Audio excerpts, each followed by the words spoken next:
What's up, guys? Thought I would do a video kind of just showing off all my real steel stuff. So starting out, we have my Daniel Defense M4. The upper is the Daniel Defense M4 version 11 with the 15-inch key mod rail, and the lower I built using an Aero Precision, I think X15 lower. Pretty basic. It's got kind of a mag pull trigger guard. Basic trigger right now, mainly just to get used to shooting real steel, so I haven't really upgraded the trigger, but I do plan to get like a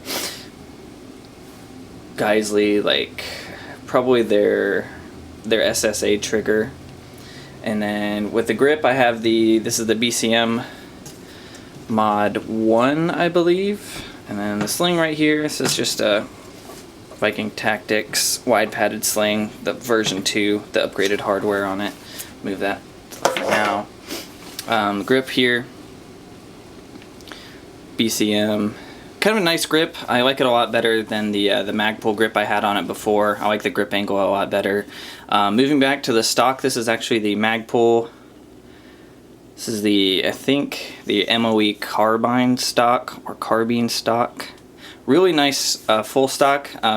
I think the length is where their collapsible stock would be at position 2.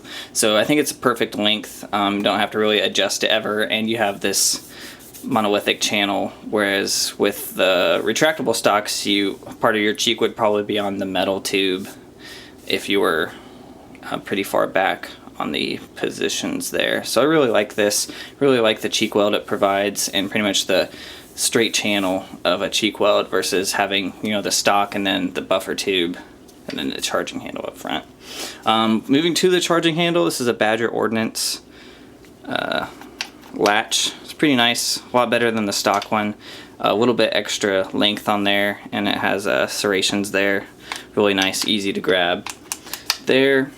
That's pretty much it. The parts inside are pretty basic for now. It's just got the stock Daniel Defense charging handle and bolt there, and then got the Spikes Tactical T2 buffer.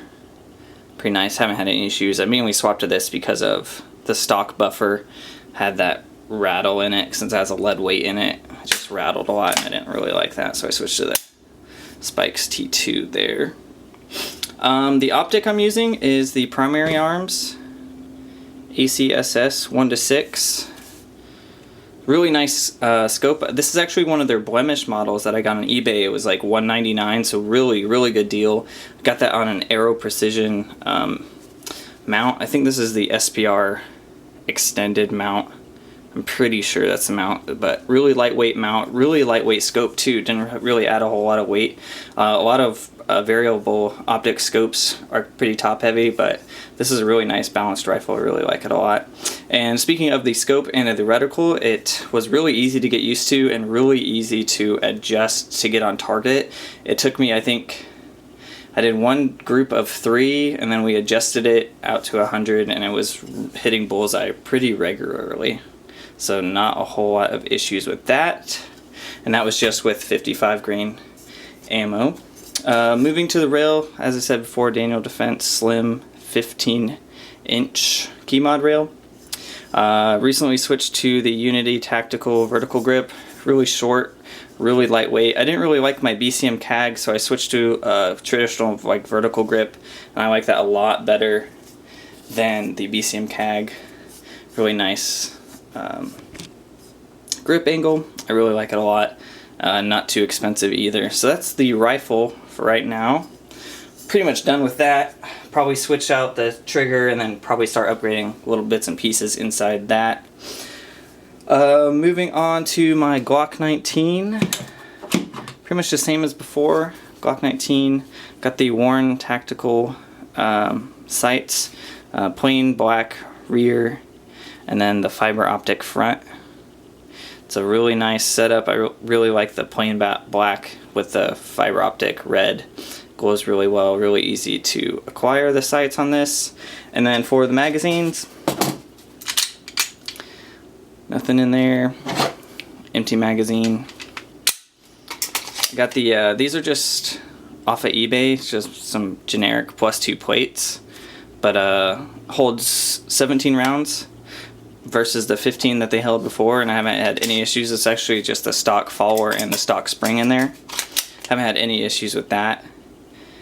Nice easy upgrade to hold +2 rounds. Pretty cool.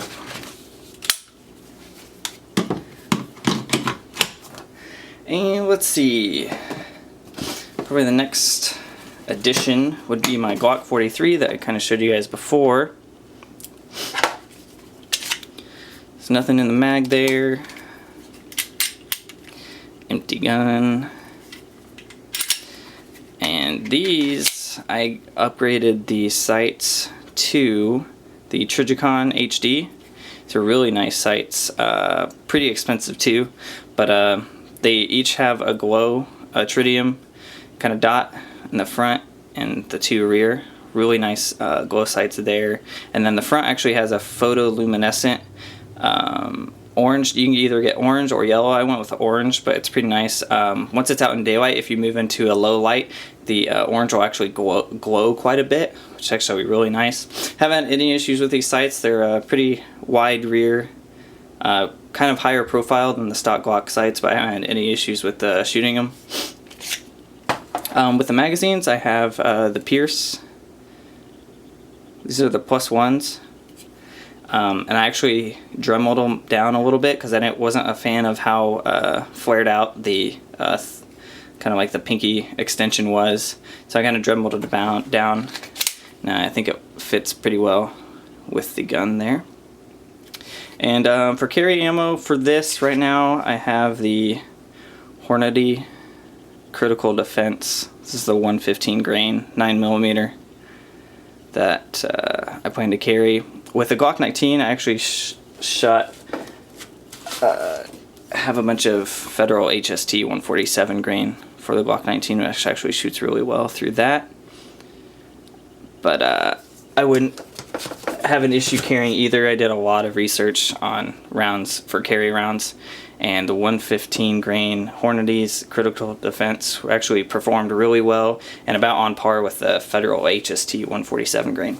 So that's pretty much it. Kind of an update on all my real stuff. I did an unboxing video with my newest BB gun that I'm going to start working on, and that's pretty much it. Thanks for watching. Please rate, comment, and subscribe.